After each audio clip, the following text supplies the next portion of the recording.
Buenas a todos, bienvenidos de nuevo a Wellbeing University. Como ya sabéis, soy Miguel, fisioterapeuta y CEO de Wellbeing. Y hoy vamos a hablar de la pirámide de recuperación.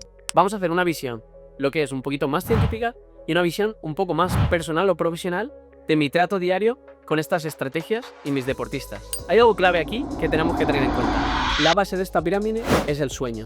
Y no es casualidad que hayamos estado hablando del sueño en los últimos vídeos de Wellbeing, que mucha de la línea vaya enfocada al descanso, porque el sueño es la base de toda estrategia de recuperación. Y es muy fácil de entender.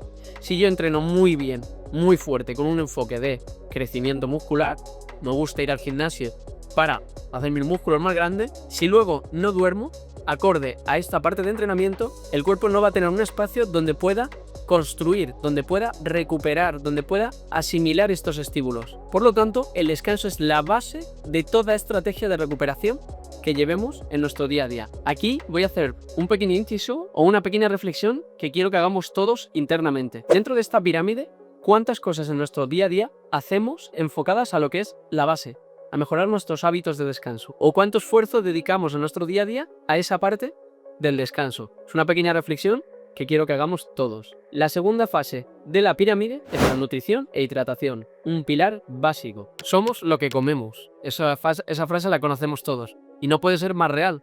Lo que le damos a nuestro cuerpo es con lo que nuestro cuerpo va a trabajar. Muy sencillo, fácil de entender.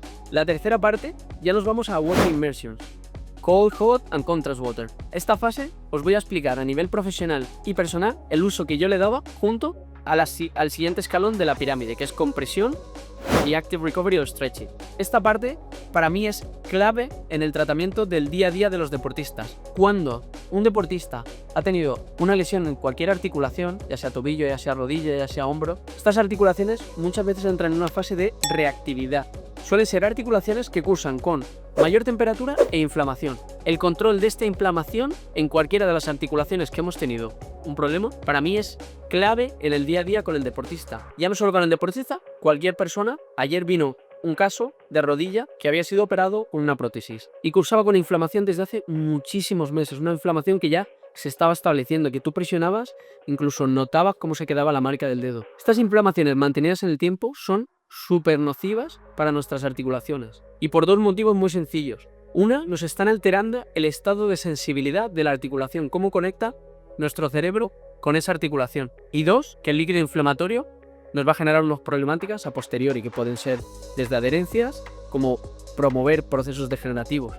Por lo tanto, la siguiente fase en la que trabajamos con compresión y temperaturas para mí es clave para controlar estas inflamaciones. ¿Cómo puede ser un ejemplo práctico de cómo trabajamos una articulación que cursa con esta reactividad, con esta mayor temperatura y inflamación, para que veamos cómo se aplican estas dos estrategias? Imaginemos en caso de una rodilla. Terminamos de hacer el entrenamiento en pista o jugador de baloncesto y si podemos medir con un dispositivo, que muchas veces los tenemos, vamos a ver que esa articulación cursa con mayor temperatura, porque está en ese proceso de reactividad, en ese proceso inflamatorio. Lo que queremos nada más terminar, ya sea mediante dispositivos que van enfocados en la rodilla o ya sea mediante inmersiones de frío, por ejemplo, es disminuir la temperatura de esa articulación que cursa con el proceso inflamatorio. Segundo, y muy importante, la compresión. Muchas veces no podemos controlar lo que pasa con el deportista después del entrenamiento. Tenemos viajes, vamos en autobús, vamos en avión. Esos cambios de presión, esas posiciones en las que muchas veces son incómodas para la articulación, lo que nos va a producir es que si no tenemos una buena compresión de esa articulación, sobre todo cuando son miembros inferiores que están más distales al corazón y suelen estar más cerca del suelo, lo que va a pasar es que va a inflamar esa articulación. ¿Qué sucede? Esta inflamación va a provocar dolor, sensibilidad alterada al deportista y no le va a ayudar a recuperar.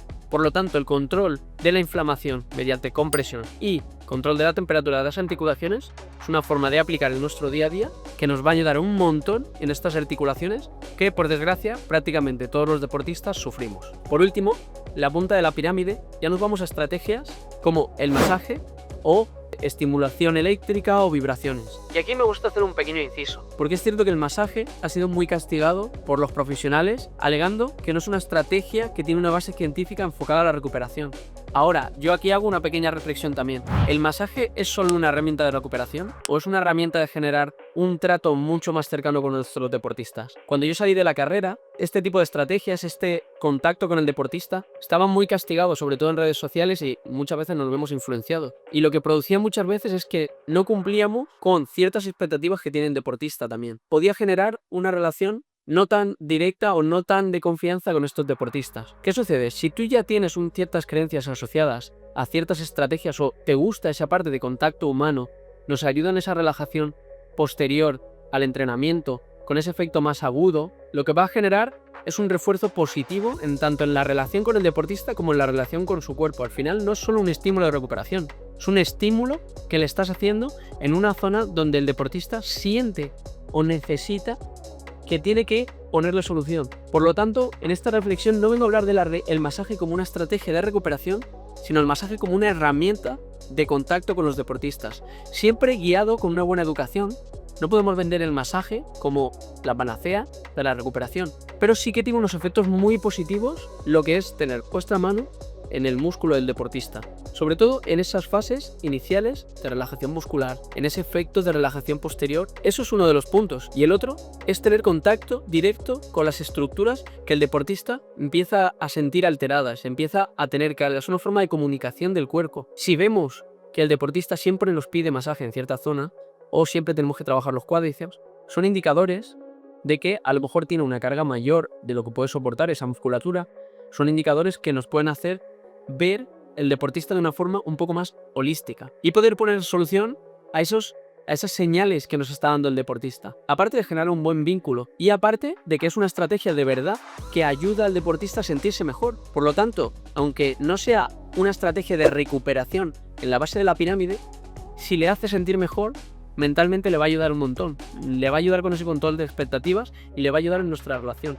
Entonces, no es que quiera darle más fuerza de la que tiene en la pirámide, sino quiero que tampoco le quitemos fuerza a una estrategia que a nivel profesional me parece una herramienta muy buena para trabajar con deportistas. Esto es un pequeño desglose con algunas opiniones más personales de lo que es la pirámide de recuperación. Pero todas las semanas en los vídeos de Wellbeing vamos a ir tratando desde el descanso, pasando por la nutrición, que es una nueva rama que vamos a meter en este mes de marzo, como las inmersiones en frío, dado que acabamos de traer uno de los dispositivos nuevos, que son las bañeras de frío con motor incorporado, como los sistemas de compresión. Si quieres no perderte ninguno de estos vídeos, suscríbete al canal y sigue a wellbeing.world. Muchas gracias.